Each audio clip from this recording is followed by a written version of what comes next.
Inilabas ng Defense Ministry ng South Korea ang surveillance footage na ito kung saan makikita ang mga pagsabog sa ilang section ng inter-Korean roads at rail lines sa bahagi ng borderline ng North Korea nitong Martes, October 15. Ayon sa Unification Ministry ng South Korea, ang North Korea ang may pakana ng mga pagsabog. Kasunod nito ay sumagot naman ng South Military ng warning shots sa bahagi ng kanilang demarcation line. Bagaman walang nasugatan o pinsalang naidudot sa bahagi ng South Korea ang mga pagsabog, mariin pa rin nila itong kinundena. Bago ito ay may utos na ang North Korea sa kanilang artillery units malapit sa borderline nitong Lunes, October 14 na humanda sa mga pag-atake kasunod ng sumiklab na tensyon dahil sa mga drone na pinalilipad umano patungo sa kanilang teritoryo.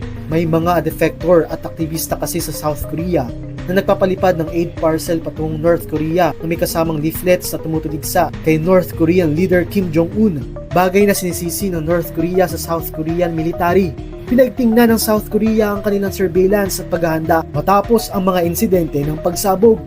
Para sa iba pang balitang abroad, sundan ng social media pages ng News 5.